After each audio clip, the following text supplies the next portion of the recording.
Hey, welcome to Let's Talk Nation. I'm your man, Rod Lover. Sitting directly next to me is none other than the General, Attorney Greg Jackson. Once again, it's on, Brother Love. Hey, yo, you know how we get this thing started every week, man. How's this weekend for you this past week? Brother, now come on.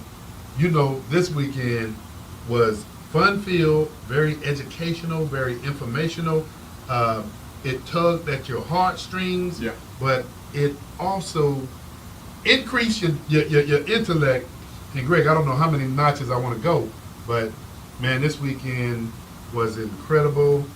So where do we begin, man? Yeah, no, I mean, listen, so, you got this thing where you just kind of give people a taste and you don't let them know what you're talking about. So now we got to let people know what you're talking about. So, this past Friday just kind of kicked off, the music festival for the weekend, which is the Heart and Soul Festival, the fourth annual Heart and Soul Festival this past weekend. But on that Friday, no storm could prevent, no hurricane could stop the Black Man documentary, which was actually directed, produced by John Covington, all the way from Muskogee, Michigan, talking about the stories of Black men and sharing that with Orange County. And I'm happy to say that. Well, more than Orange County. I ain't finished. Okay. I'm happy to say that FEC, the Florida Economic Consortium, actually hosted, presented the Black Man documentary in conjunction with a number of organizations. What if people don't know what FEC, who FEC is? I literally just said Florida Economic Consortium. Okay, man. You got me because I'm speeding because it was so great.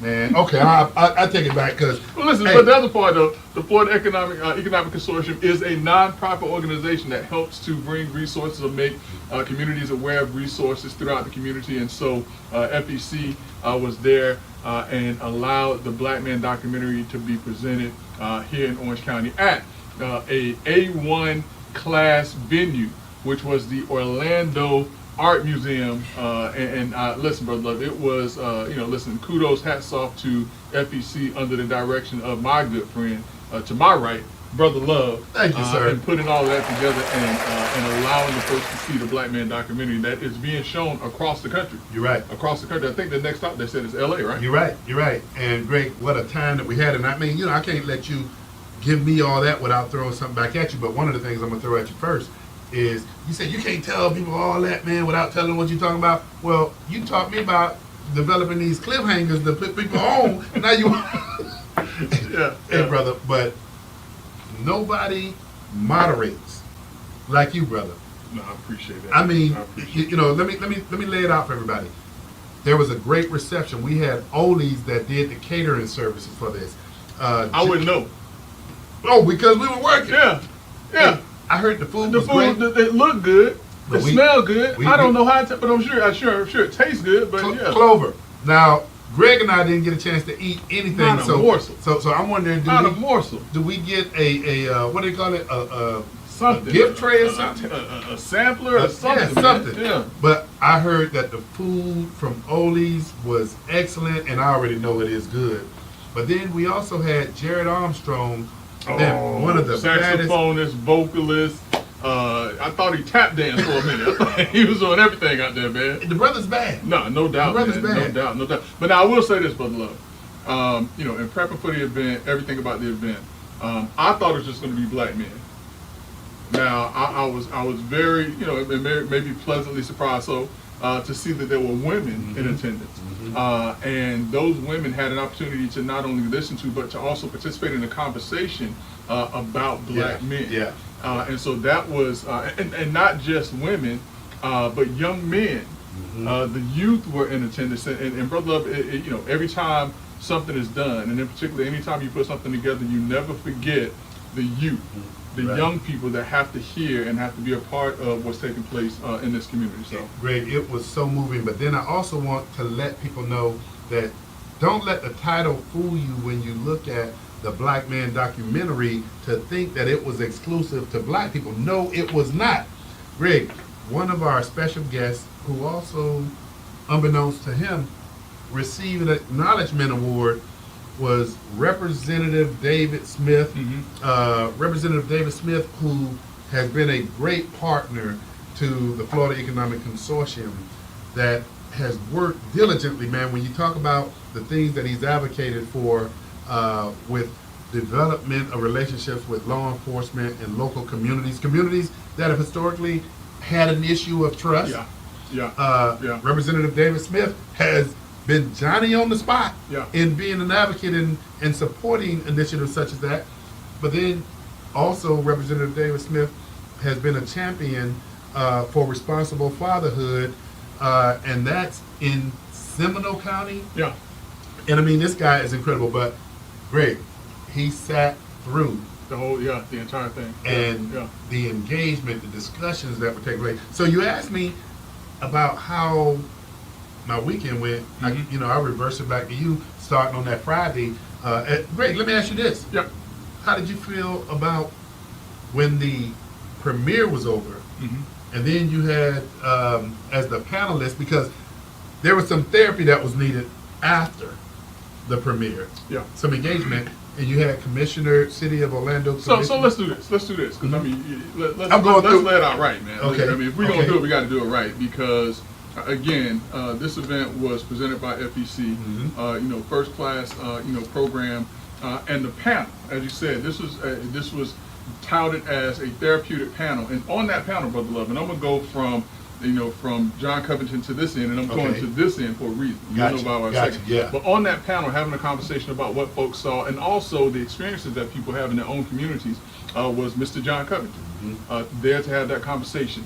Next to him, you had Orlando City Commissioner Bakari Burns, who was doing an outstanding job in the community, there to lend his voice as to his experience as a black man and what he sees as an elected official in the community serving individuals. Then you had none other than the world-renowned Dr. Randy B. Nelson, who goes across the country talking to law enforcement and communities about the relationship of what it takes to build stronger communities by coming together and understanding the various aspects of what each brings to the table.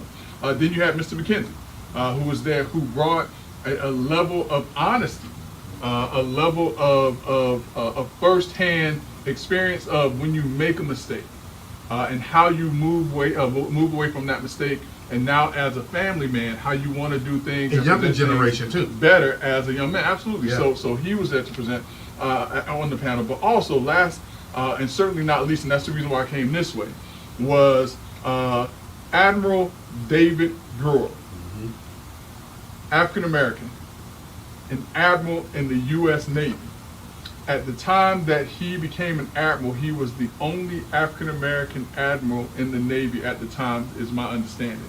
And the reason why I came that way, all of these gentlemen, fantastic resumes, everything that they brought to the table. But Brother Love, I don't know if people really and truly understand what it takes to become an admiral in the United. That is akin to a general in every other branch of the service. But to become an admiral in the U.S. Navy, Brother Love, at the time period when he became an admiral, was something that I actually pulled him aside and I said, listen, you have a whole other story of your own. And Mr. Covington actually heard me. He was like, we got to do something on him and people like him.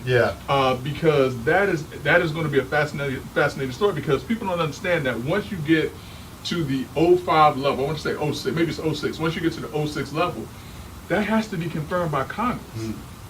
That is not just something that you just go up and get, and then you have to be vetted from beginning of your career until that very moment.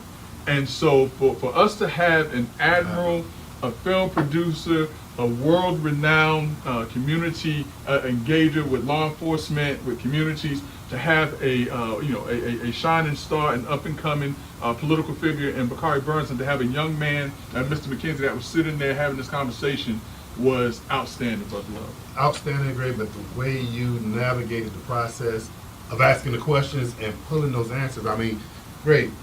That could have been a segue to the Orlando Black Man documentary, listening to that panel respond to how the documentary made them feel and what emotions it pulled from them. Yeah, and you know, listen, let it be known that Mr. Covington so much is stated Yeah. that he would very much consider doing a Black Man Orlando, and thankfully Commissioner Burns was there, and I basically said, now you know, this area, I don't think I have to tell you that, but you got one of the people that can Move and shake it. That's right. That can make it happen. So yeah, but no, listen, man. Once again, outstanding event, great conversation, and looking forward to more like that, brother. Absolutely. Love, so. Well, Brother Jackson, man, can you, speak to the heart and soul, our good friend Paul Billings, and man, the great success that took place Saturday night. Yeah, so once again, it was the 4th annual Heart and Soul Festival. Had some fantastic music that was there for the attendees.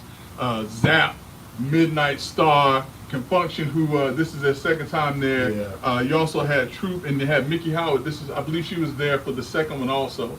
And so, I'm certain that everything as in the years past was top notch. Greg, I don't know if this dates me or not, but I could actually understand everything that was being sung. Well, listen, because there wasn't no curse. I'm telling you, there wasn't no cussing. You know what I'm saying? But it wasn't any cursing, wasn't foul language. It's real music, brother. Real music. And Greg, do you remember Computer Love? Oh, of course. Greg, man, I'm telling you, man, I think that brought down the house. Listen, man, and then the movie that I was in that most people don't remember was Menace to Society. Oh, you're right. Yeah, you're right. A lot of people don't remember that. Yeah, man. Yeah. So. Hey, kudos to Paul Billings. I mean, and it was great that he allowed FEC to partner in collaboration, Greg. And again, man, I can't take anything whatsoever away from you. Where you navigated the moderating of that. But see, I say just with the panelists, but people don't know, I was moving in the audience, and Brother Love, somebody right there has a question. I mean, young people, people who provide services in the community. Yeah. Man, I mean, it was just incredible with their engagement. Yeah, and it just kind of took me back to one guy, and when he got finished, I was like, "Sir, I think you just asked a question, and gave a compliment at the same doggone time." He did. Yeah, I mean, listen, it was that type of conversation where a lot of times when people go places, they don't feel comfortable opening up about certain issues in the African American community. And this was one of those times where people felt very comfortable with having the conversation about Black men. Well, I'm going to tell it, Greg. That individual was Mr. Morgan of Morgan Ministries, that is a youth violence prevention service provider. And he actually brought about 4 or 5 young men with him. Mm-hmm. And again, as you mentioned, I was moving around getting questions from the audience, but he asked and answered and gave a compliment. So that was great. But hey, man. So Greg, what else do we have, man? Oh, Mexican. Listen, brother, when we talk about African American communities, and we're gonna touch on this a little bit more than what I think people want to. And I'm gonna tell you right now, my mom, listen, she about to be mad at me. I'm just gonna say it right now. She's gonna be mad at me because Obama got out there and he said some things that I'm not very happy with, and it's a lot of other African American men that aren't happy with it because it's the same thing that we keep hearing. And we'll talk about that in a little bit. But election day, Brother Love, we've been waiting for this time period now for 4 years. This is when we get a chance to determine who the next president of these United States is going to be. It's going to be a new person or a new old person if Donald J. Trump wins versus Kamala Harris. And so this is going to be a very pivotal and important election. I like the way you slid that in. What's that? It's going to be a new person or a new old person. Okay. You see what I'm saying? So yeah, it's going to be one or the other. But let's talk a little bit about locally Orange County. It's probably the same across the country with other communities. So early voting starts. We want you all to understand this. Early voting starts October 21st. And so, you can get out, you can go to any precinct here in Central Florida or wherever you are. I believe you can go to any precinct, but I know specifically here in Orange County, you can go to any precinct.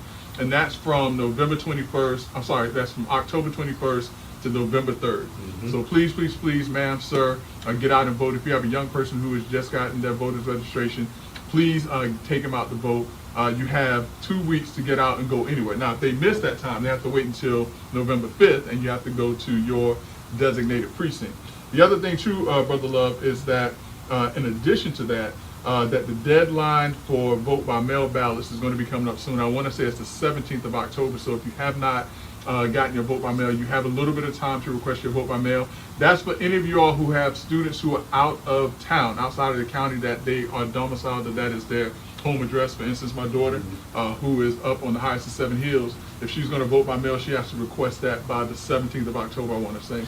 But Brother Love, there's also, in addition to these deadlines, there's some other things that's taking place with the supervisor of election with monies to help educate people about, getting out to vote and different things like that. And by that I mean none other than our supervisor of elections, Mr. Glenn Gelzine. Absolutely. Greg, supervisor of election Glenn Gelzine has put into effect, and Greg, we can't trace this anywhere else in the country. Hold on. You know what? What's that? We forgot to tell the people that they're tuned in to two of the most influential voices in Central Florida on Monday Night Podcast, Brother Love and Greg Jackson, the dynamic duo guaranteed to raise your IQs 10 to 15 points. And Brother Love, on some nights, it's going to be 25 to 30. If you want to be a part of tonight's conversation, all you have to do is hit 321-483-7002. Again, that's 321-483-7002. Talk to Brother Love and Greg Jackson, the dynamic duo. Brother Love, let's get it on. Boy, I tell you, nobody does it better. So, Greg, here's what I'm about to say. Supervisor of election Glenn Gelzine, man, has been the innovator, the creator, the originator. That's right. Of just, man, some excellent processes. And here's one that you just kind of spoke of. He has put in place a grant program for not-for-profit organizations for what's called OC Vote. And OC Vote stands for Voter Outreach, Training, and Education. Mm-hmm. Guess what? Mm-hmm. Faith-based organizations, not-for-profit organizations, fraternities, sororities, civic organizations, you name it, as long as you're a not-for-profit organization, you can actually apply for funding, and it has different levels. Let me give you the levels real quick. You can apply, and this goes down, Greg, to your small mom-and-pop organizations, $1,000 for a Clementine Award. And again, this is to get voter information, outreach, and education. Right. If you're just passing out flyers, letting people know about information about voting, not telling anybody who to vote for, because that's prohibited. So you got $2,000 Tangerine Award. You have a $10,000 Hamlin Level Award, and you also have two other awards: $25,000 what do you call it, Greg? Kumquat Award. Yeah. If this look like a little orange. Well, Doc was talking about that earlier. He goes plug nose. Yeah. And then $75,000 for a Citron Award. Let me sum this up for you. If you're interested in applying, if you're making church announcements, if you're in a fraternity and a good friend of the show, and I believe in the same fraternity as yourself, and I'm talking about none other than Pinto. Brother Pinto, yes sir, Alpha Phi Alpha. All the work, Rick, that the fraternity of the Alphas, and I'm not going to take it away from those Kappas, those Sigmas, those Qs. Who am I missing?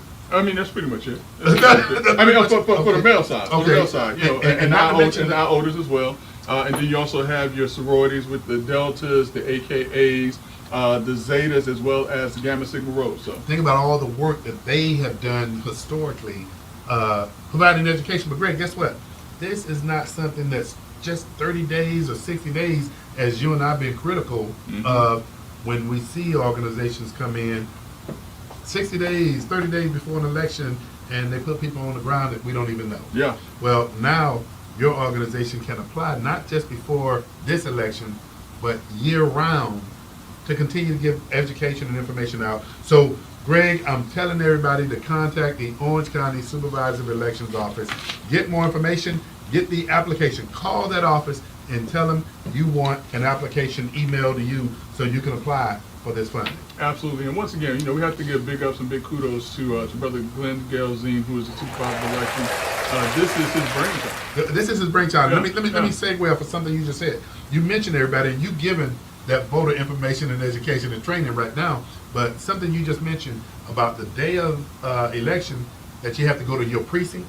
Well, this information tells people that, hey, look, if you go to that precinct, if you go to a precinct and it's not your designated precinct, and they tell you that unfortunately you can't vote at that precinct, and you happen to be persistent, and they allow you to vote, you get a provisional ballot. Right.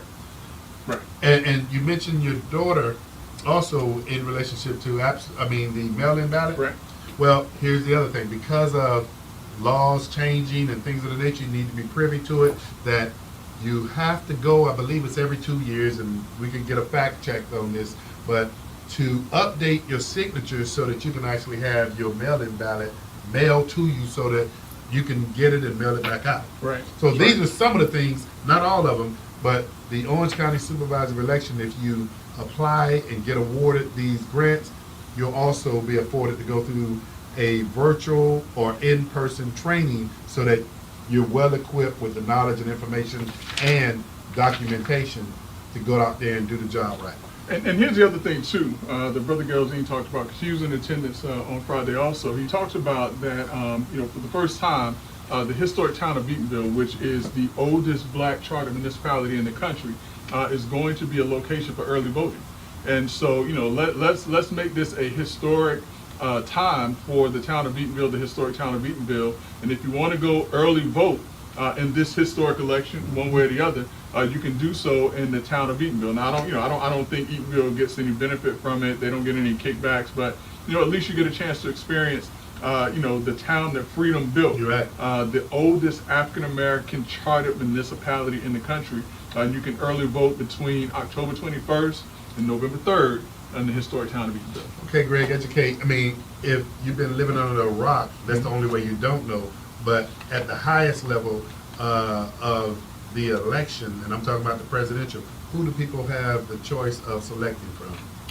You talking about for the presidential election or just in just general? for folk that have been living underneath a rock or I mean, listen, they have a choice between Vice President Kamala Harris, who in essence took the place of Joe Biden after the June debate, and the Democratic Party decided that he was not as sharp as they had been telling us that he was, and you can tell them a little bit better by that, because they told me that he was as sharp as ever. That's what they told me as a Democrat, against Donald Trump, who is the former president of these United States, who apparently is proving himself to most certainly be the Teflon Don, because this guy is having more assassination threats than any other presidential candidate in history at this point. you're right. So that that's the choice at the top of the ticket. But obviously, there's some other folks.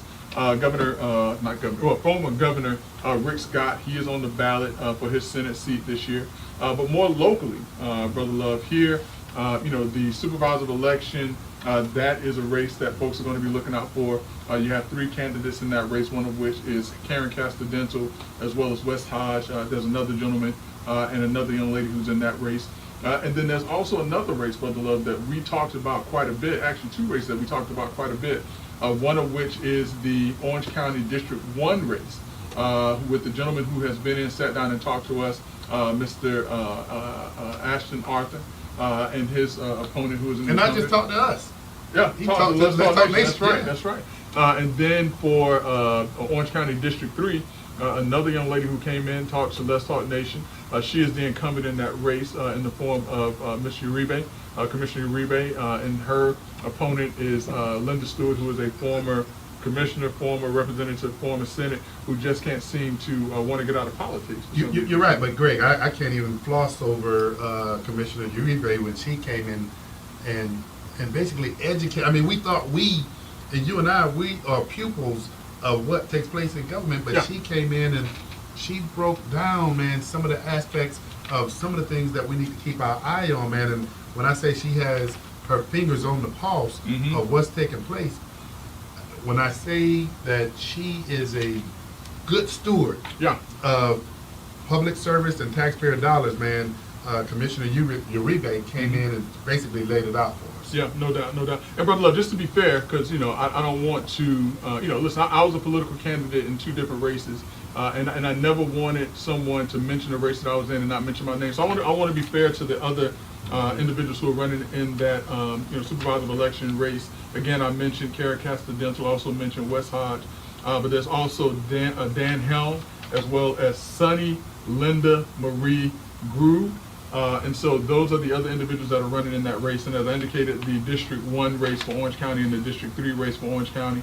But then you also have the District 5 race for Orange County, Brother Love, and that is Kelly Smarad, I want to say Semarad, and Steve Leary, Leary. I only spelled his last name because I spelled her last name. We don't want anybody to say that we are being preferential to anyone unless it's a good friend of ours, and we're going to be preferential as much as we want to be at that point. So, Greg, as wasn't- in Commissioner Uribe Yeah. and Mr. Austin. You, So I'm just but gonna say- wasn't Leary was a former mayor Winter of Park. Winter Park. Okay, Winter Park. That's right. That's right. So yeah. So I mean, listen. I mean, there's nothing wrong with, moving on to the next phase, and I believe he believes that that's the next phase in his life, and it's all good. It's Great. all good. Can I push you back just because you brought something up and I don't want to lose that point. I know it's further in our punch, but another assassination attempt.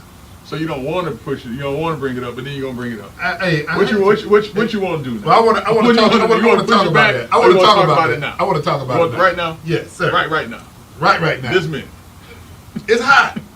I mean, because we've had this. Great. This would be the third attempt, wouldn't it? Listen, and I've said this before, and I've had people to come to me and say, I wish someone would be successful at these attempts, and I think that is an absolute wrong attitude. Mm-hmm. The reason why I think it's a wrong attitude is because if the shoe was on the other Right. foot, I would not want it to be a Democrat that was afraid that if they had their hat in the ring, that they would have to face being assassinated. Correct. We don't. So, Yeah. So that's the reason why, whether I like Donald Trump or not, I don't condone. I don't think that it's appropriate that this man who has put his name in the hat to run for president, like him or not, I don't think that should be open season to try to take this man's life. You're I just absolutely don't. right. And Greg, I saw this and I was thinking maybe this is somebody not smart goes to a rally. Well, let's break it down for Yeah. people. I mean, because the first one was the one that happened in Pennsylvania. Mhm. All right, so that was the first one. Then there was another attempt that happened. Was it in Georgia? I believe so. I Yeah, believe yeah. so. There was another attempt in Georgia. I want to say we may be off on that, but the last attempt just happened today or yesterday in Arizona, if I recall correctly. And so what it was is that he was in a rally, and approximately a quarter mile from the rally, they had like different checkpoints. Thankfully, I guess. And at one of these checkpoints, they identified a gentleman who was in line with the handgun, with the shotgun, with fake ID, who was trying to get into this rally. And so this was what they considered to be yet another threat to the life of Donald J. Trump, who is a candidate for president as the Republican nominee. And it's sad that our country Very. has come to that point to where, somebody can't go and run for president without worrying about being killed. And again, like I said, Brother Love, I thought that it was the Trump supporters and the MAGA folks that was supposed to be the deranged ones.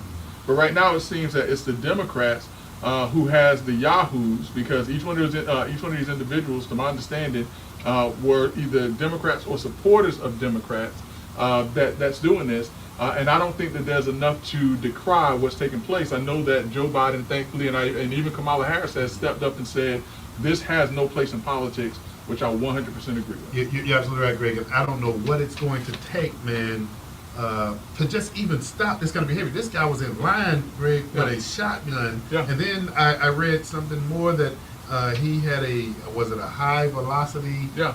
magazine that Yeah. you wouldn't be able to just walk Right. into a store and purchase. Right. Yeah. Yeah. So I mean, listen, it's going to all be over in about 30 some odd days is what they say, Yeah, or yeah, 20 some odd yeah. days, whatever it is. Let's hope that we return to some normalcy. But listen, I thought that when Joe Biden became president, that there was going to be a sense of normalcy here in this country, that there was going to be a sense of togetherness and getting along. But over the past 3 years, it seems as if we are still divided in this country, and divided even more so than we have been ever, to where political candidates' lives are being threatened, or at least in one party, a political candidate's life is being threatened because he's running for president. Greg, let me ask you this. Do you believe that, because you and I, we've seen, witnessed, and everybody's kind of heard this, but do you think that friends and family members who have become divided based on how polarized this is, because you got family members that don't talk to each other anymore because of the differences of their political views. Do you see a healing or mending, or people coming back to some reality that, man, we're not going to let this dampen our relationship, let's just not talk about it, or something? Not for a long time, but and let me tell you why. So look, I had a good friend in high school. He would come to Orlando, visit me. The last time I went to my class reunion, we hung out. He told those stories about how I saved his life and everything else. until we started talking about politics. And I had to cut him off. And I haven't spoken to my friend, my high school friend, now for about 4 years because of a political disagreement. And I think that what's taking place right now, Brother Love, and this is from the top down, one of the most offensive things that I heard happened in the 2020 election cycle when Joe Biden got on television and said, if you're thinking about voting for me, then you're not black. And the notion that every black person has to vote Democrat, and if as a black person you don't vote Democrat, then you're Uncle Tom, there's something wrong with you and all this other stuff. And I think that there can't be a healing because individuals, whether the Democrats lose or they win, it's been this notion of we as African Americans don't have a choice. And that's the sad part. And when I say it starts from top to bottom, I mean, even from the standpoint of Barack Obama this past weekend, or this past week, they brought him down from Martha's Vineyard to sit down and talk to black men. And the conversation that he wanted to have with black men is that we have to vote for Kamala Harris because she's black. We have to do this. And my thing is that we don't have to do anything. And if we look at the policies of what's taking place, if that does not align with you and what you believe in, why are you telling us or forcing us to believe that this is the person that is right for our community? And there are a number of African American men, and I think that right now, the most in our country's history, that more African American men are moving away from the Democratic Party than ever before, and there's a reason why. And now we are now being pandered to as African American males. Now, you as a Republican, and I hope you don't mind me outing you, and I've been out for a long time. I hope you don't mind me outing you. Brother Love's out the closet. He's a Republican. I'm not, but you're not being pandered to, or you're not being told what to do as I am as a black male Democrat. And now all of a sudden, Kamala Harris, who's been saying, "Oh, it's time to turn the page," but Brother Love, the page that we're turning from is 4 years of Joe Biden. They keep talking as if all of the bad stuff that's happened in this country has been under Donald Trump. No, the stuff that we're talking about has been under the Biden-Harris administration. But just today, she came out with a plan of what her plan is to help black men financially. What was that, man? I don't know what it is, but I'm offended by that.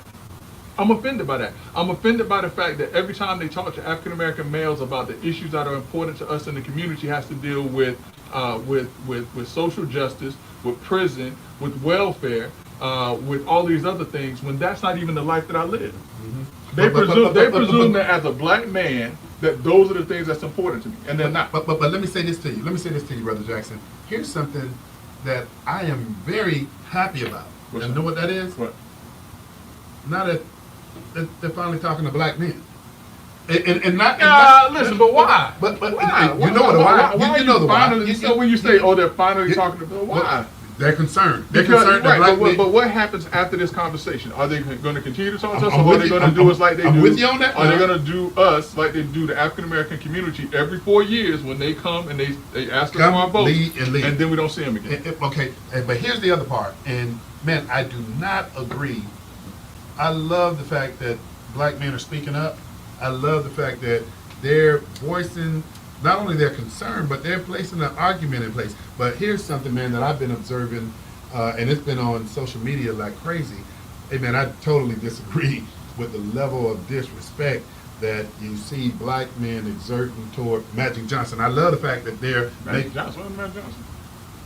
Oh, you have, man, Greg, you've been under a rock for a minute because Magic Johnson at one of Vice President Harris's campaign rallies, Magic Johnson told black men that they have a responsibility to get out and vote for Vice President Harris. He was wrong. You're right. He was wrong. So what? Listen, anything out of his mouth when he says that, do we have a responsibility to vote for her? He's wrong.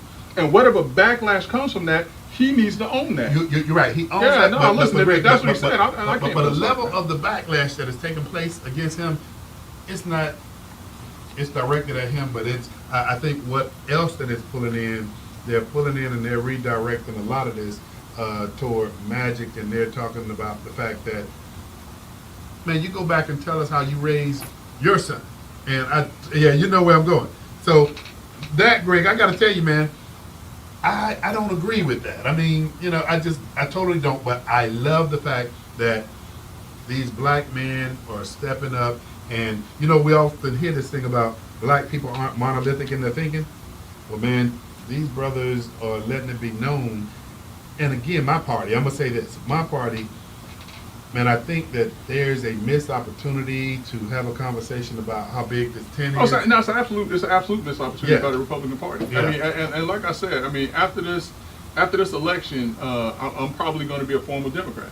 And you know, the interesting thing is that I'm not looking to the Republican Party to cast my, you know, to cast my allegiance or alliance to, or affiliation to, I guess I should say, because I don't have any alliance affiliation, whatever the case may be, because I don't think that anyone is really and truly speaking to African American males. Right. I think that they're talking at us. I think that they're telling us what we have to do for someone else's benefit, but they're not talking to us and the issues that are important to us as African American men. Do you think, Greg, do you believe that Democrats are really concerned about black men at this point in time? Because I've never seen a focus, a laser-like focus, to speak to black men about what their value is. I've never seen it before. No, I mean, listen, this is about getting votes right now. If this were sincere, then this push to have some type of program for African American males to improve their economic or financial conditions would have done at the beginning of the Biden-Harris administration. I mean, the fact that we're just now hearing this with 30 some odd days from the, or 20 some odd days from an election is offensive. The fact that, you know, Magic Johnson feels that he can come out and tell us that we have a responsibility to do anything. The fact that Barack Obama comes from his mansion in Martha's Vineyard to talk to us and tell us that we have that we have to vote for Kamala Harris for any reason is offensive. The fact that Democrats, white Democrats, are telling black men that they are not black because they do not agree with and do not want to support Kamala Harris is offensive, because what you're telling us is that we have no right to think for ourselves. That is what the whole democratic process is about, is that we have a right to think for ourselves. We have a right to speak freely about how we feel about things, but yet and still when we do it, we're ostracized. We're told that we are not who we are. How do you tell somebody that if we don't vote for somebody that is a direct affront on who we've been all of our lives? Yeah. Greg, so what do you think the outcome is going to be for the interview with Charlemagne and the Vice President that's coming up here pretty soon? Why is it so important to go sit down with Charlemagne now? It's not. I mean, his audience is not the audience that she needs to be touching. His audience is who she's been talking to for the past, well, how long has she been the nominee now? That's his audience. That does not change anything. Since July. She needs to be talking to the individuals who are still asking the question of who is Kamala Harris. She needs to be talking to the individuals who are asking the question of why is it that your positions have changed. She needs to be talking to the individuals that are asking the question of when you were border czar, why did things fail? She needs to be talking to the individuals and explaining to them why under the Biden-Harris administration inflation went up. Why under the Biden-Harris administration gas prices are going up? Why under the Biden-Harris administration food prices are going up? And why is it that just now you are starting to want to come up with a program that's going to benefit black men when there was, and there's an interview from her where she says that she can't do anything for one in particular group. Why would she do it? That was her words. Why would I do anything for one in particular group? Now she wants to single out black men because why? Because someone has told her that black men are fleeing the Democratic Party because we feel as if we are not respected. And I'm just going to say it. I mean, you know, black female voters, y'all feel how you want to feel. You know what I'm saying? That's how you feel. But I'm going to say, as an African-American male, I feel that I've been disrespected far too long as a Democratic black male voter. We'll definitely see what's going to take place. Greg, this is a perfect segue to the VP debate. Oh. Yes. Oh. Yes. So what do you think? I mean, what do you think about that? Was there any yards or any ground made up in that? There was some. No, there was some. There Okay. was some, and there was some things that were revealed in that vice presidential debate. You know, there was some eye-opening things that we needed to see about both candidates. Mm-hmm. And I will say this: that vice presidential debate was the level of debate that we needed to see for the president, for the presidential debate. They were civil. They were respectful towards each other. They didn't make any, any Absurd, childish remarks yeah. and different things on both sides. I mean, because remember, the thing that got Trump going when Kamala Harris made a comment about the people leaving his rallies, because she knew that Brown was gonna get, eyes. I mean, Yeah, she was. I mean, yeah. yeah, she was poking. I mean, but the fact that Donald Trump then comes out and talks about there are people in Springfield, Ohio, I think it was, that are eating cats and dogs. Now, I will say, Brother Love, that I did see recently a podcast with an individual who lives in Ohio, who is from Haiti, who has a cousin from Haiti that was there, and I'll send it to you if you want to see it, where the cousin from Haiti was saying that yes, in Haiti we do eat cats. You can actually go places and you can buy cats because they eat cats. Now, whether or not that's true or not, I don't know, but it's interesting that these things have become an issue in this election cycle, because that's what they talked about in the presidential debate. But this vice presidential debate, it was on issue, it was on topic. There were some things brought out that I think were very key for people to see. I will say this though, if we're talking about someone who is second in command, as much as a likable guy as Waltz was, I think he was a very likable guy. I don't think that that's the guy that you want to be second in command. I just don't. Vance, like or don't like him, I thought that he was very poised. I thought that he was very well thought out. I thought that he carried the pail for the Republican Party, and I thought that he did a very good job. Even to this day, Tim Walz is still making errors and faux pas. That he's just not the guy. But I didn't like him when they announced him. Mm-hmm. I thought that there were other people, just like when they selected Joe Biden, I thought that there were other people that should have been the presidential nominee. Walz just does not have that vice presidential feel that we needed this time. So Greg, do you think that, I mean, I'm gonna just give you my opinion. I thought debate was more issues focused versus a lot of the absurdities. Yeah.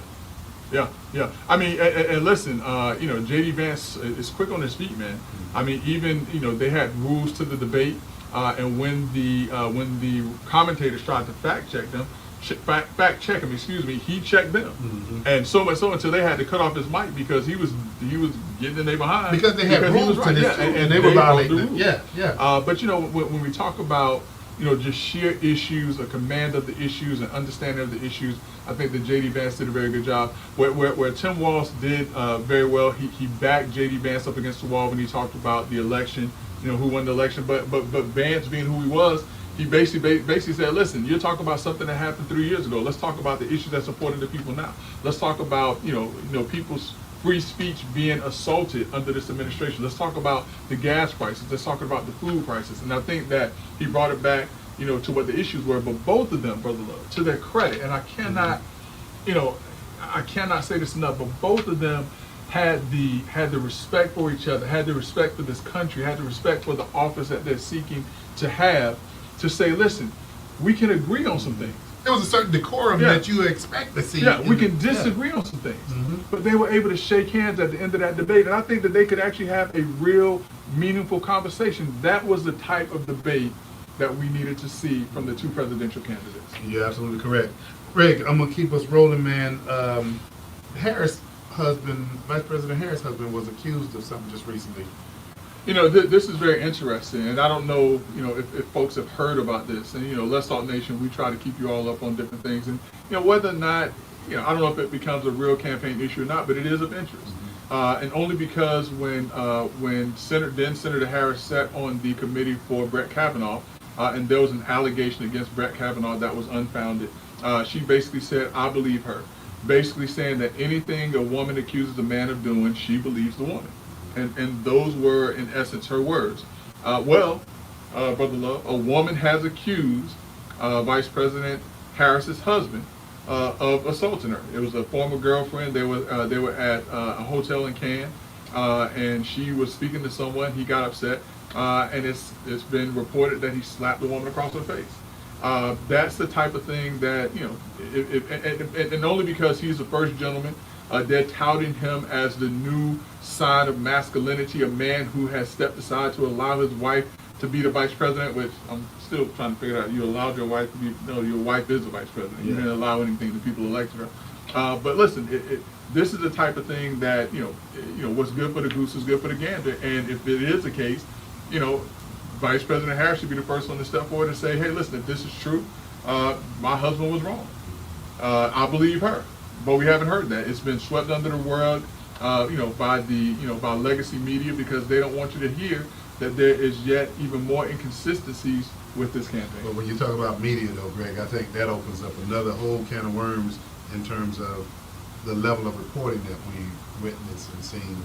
I mean, I just, where do you get your news from is going to be the big question. That is a big question. And listen, if you're getting your news from Let's Talk Nation, all you got to know is that we're just giving you the straight news. Now, it may sound slanted to some, but it's only because I'm giving the straight facts. I'm not, as a Democrat, I'm not going to say, oh, no, listen, I want you to hear and I want you to understand what is being reported and make your decisions from there. Well, what's that famous thing you often say? No chaser?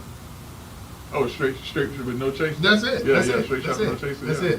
yeah. Hey, Greg. So, man, let me fast forward you. Man, these hurricanes, man. Hurricane Helene and Milton devastation. The state of Florida.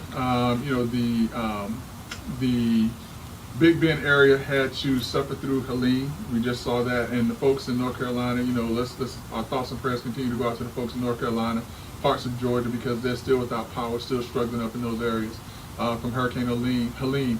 And then 2 weeks later, Brother Love, the middle part of Florida is hit by a hurricane in the form of Milton, which became the fastest forming Cat 5 hurricane in history, is my understanding. Thankfully, it downgraded to a Category 3 by the time it hit the west coast of Florida. But the devastation that it caused on the west coast in certain and specific areas was life-changing for a lot of folks. And so, our thoughts, hearts, and prayers, go out to, the people in those areas who are, beginning a new struggle, who are continuing to struggle, from these storms. Greg, what about this famous phone call? What famous phone call? The phone call that was supposedly made to the state of Florida. So yeah, all right. So, but those who, some of you all may have heard, because this is, just even more faux pas coming from the campaigns. And so, while Ron DeSantis, who is the governor that has overseen multiple hurricanes here in the state of Florida, has put together a disaster relief plan here in the state of Florida that I think is exceptional for any state's governor. While he's preparing for a Category 4 or 3 hurricane to hit the state of Florida, apparently candidate Vice President Harris calls the governor of the state of Florida. The governor of the state of Florida does not take a call. He basically says that he didn't even know that she was trying to call because he was trying to prepare his state and his people for a disaster. And so Kamala Harris got on the news and she said that it was shameful that the governor of the state of Florida was politicizing, this storm, and was not answering her phone call because he was missing out on resources that could be given. The problem with that, Brother Love, yes, the phone call took place. Yes, Governor DeSantis did not know of the call, and even if he knew about it, he said he would not have taken the call because Vice President Harris is not in the chain of command for providing disaster relief. That is up to the President of the United States, which is still Joe Biden, as well as the head of FEMA, which Governor DeSantis was in close conversations and communications with. As a matter of fact, President Joe Biden came out and said that the governor of the state of Florida had his personal number and had spoken to him, and that he was doing a great job in preparing the state of Florida for the storm. And so that was yet another attempt to politicize an event that's taking place in the state of Florida unfortunately by Kamala Harris, because she was saying that Ron DeSantis was supposed to or should have taken her phone call. That was not the case. And so these are the types of things that I don't like, Brother Love. If the people are going to make decisions, let's make decisions based on actual things. And Ron DeSantis did not and was not required to take Kamala Harris's phone call. So that leads me to this question to you, man. And Greg, we've talked about this. Well, we're going on 7 years of actually, performing the show. Is it okay to politicize natural disasters? Absolutely not. Absolutely not. It should never be done. In this case, I think that there was a failed attempt to do so by a presidential candidate saying that the governor of a certain state did not take that person's call and was hurting the people of that state by not taking that person's call, when that person is not in the chain of command to direct resources to this state at all. So do you remember and I was going to call him a famous mayor of the city of Chicago, but Of he's not course. famous. But you remember who I'm talking about? That's Ron Emanuel. Yeah, Ron Emanuel. Yeah, you never let a good catastrophe go to waste. Those were the words of a Democratic political strategist, which, listen, it works. It works. I mean, if people did not know, if people really and truly thought that Kamala Harris was a person that controlled the purse strings, that controlled the resources that the state of Florida needed in order to respond to this disaster, then yeah, Ron DeSantis would be absolutely wrong, and he would have. But she does not hold or wield that power as the vice president. That is clearly the function of the president of these United States, which once again, Joe Biden, to his credit, said no. I've spoken to all of the governors, even the governor in the state of Florida. May have gotten off to a rocky start, but he has my personal number, and he's doing a great job. He said that directly after Kamala Harris' statement. Well, great. I'm gonna roll this back a little bit too. And this was something that I talked about on the sit down, the earlier show, and that is, Greg, I am a Florida native. Yes, I left Florida for a little while to go to college, came back home. But anybody who lives in Florida, we have hurricanes, Yeah. right? Yeah. And so one of the things, Greg, I've noticed, and I don't know if you mentioned it regarding the state and Governor DeSantis and, the level of preparedness. But one of the things that I've noticed over the years is local government and state government, and yeah, I'm talking about city, county, and the state of Florida. They've gotten better at their advancement as it relates to technology and communicating with local communities that these disasters are about to hit. They've gotten better, and earlier Doc Polite was saying, gotten better with getting information out. But Greg, I'm going to tell you, I believe local government and state government have gotten better at the way they communicate to the local community. Yeah. And our good friend, Volusia County Sheriff Mike Chitwood, when the disaster was headed toward Volusia County, and they were telling people to evacuate, those that refused, I believe it was Sheriff Chitwood that's It was actually a couple of them. I think the first one to do it that I recall was in Georgia, if I remember right. And those first responders were basically saying, and these are executive leaders, said, hey, well, if you're not going to evacuate, do us one favor. Get a marker and write on your ankle your name and your date of birth. And listen, though, Brother Love, all jokes aside on that, unfortunately, I think that the death toll from Milton is 25 folks right now. Man. Which is, it's horrible that people lost their lives in this storm, but this was a serious storm. I know that if you look around, a lot of folks didn't lose lights, a lot of folks didn't have as much damage, but this storm caused some significant damage and took life. I want to say that the estimates are currently, I know that Joe Biden has pledged $600 billion to the disaster relief for Milton alone. And I want to say that the estimate of this storm, the damage caused, is in the billions already. But Greg, don't say that without talking about what level of impact that we possibly are going to have when you look at property insurance costs.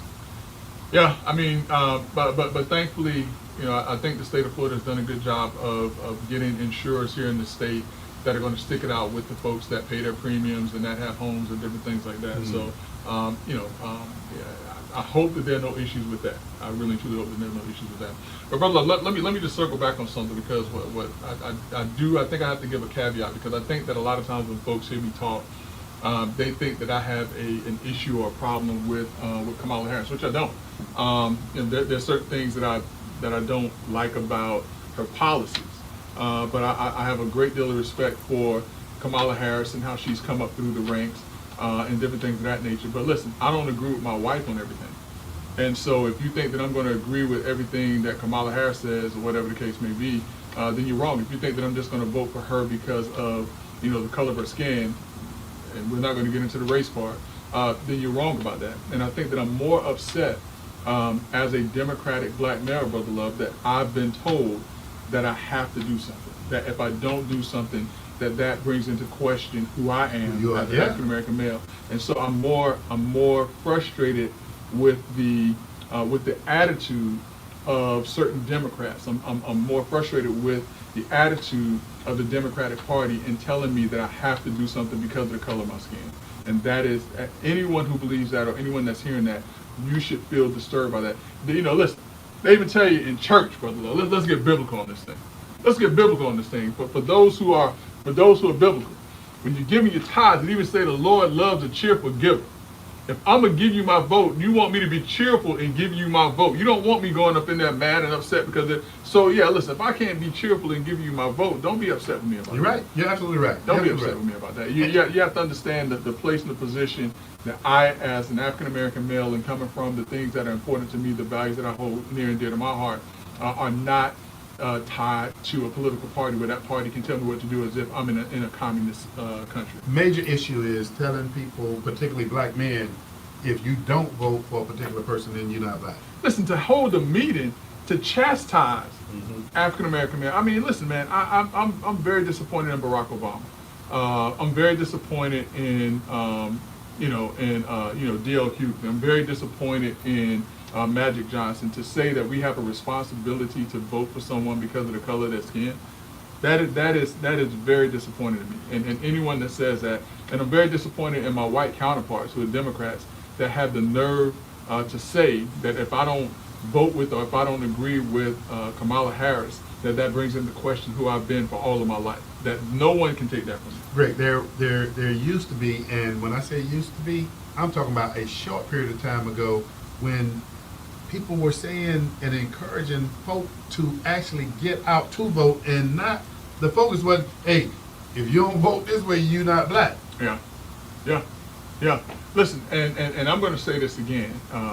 It's important that we get out and vote. It was mentioned on Sunday. For communities who don't understand, politicians count votes. And when I say that, they look to see what communities turn out to vote. If they see that there are areas that have low representations in terms of the vote, more than likely you get less of the resources. So it's important that you go out to vote. Now, I say that to say, even if you go into the voters booth and you don't vote for anybody, the fact that you show up says that you care about the process. I've always said, and I will continue to maintain, that your right to vote is not someone's right to your vote. I do not subscribe to voting for the lesser of two evils. If I step into that voters booth and I don't know or I don't like either one of those candidates, I'm not putting a mark by either one of those candidates. But you know what, Brother Love? That's why I'm a super voter, because I show up at every single election. I exercise my right to vote, and that's why people come. The lady came to knock on my door, on this past Saturday. Are you Mr. Jackson? Yes, I am. I want to talk to you about this because I'm a super voter. And I told her, I said, listen, I don't know what people have been telling you. I don't know if I necessarily agree with this issue, but I'll tell you what, I appreciate you for being out here walking and getting information out to people. You know, Greg, you mentioned that you're a super voter, and I'm going to say this before we run out of time.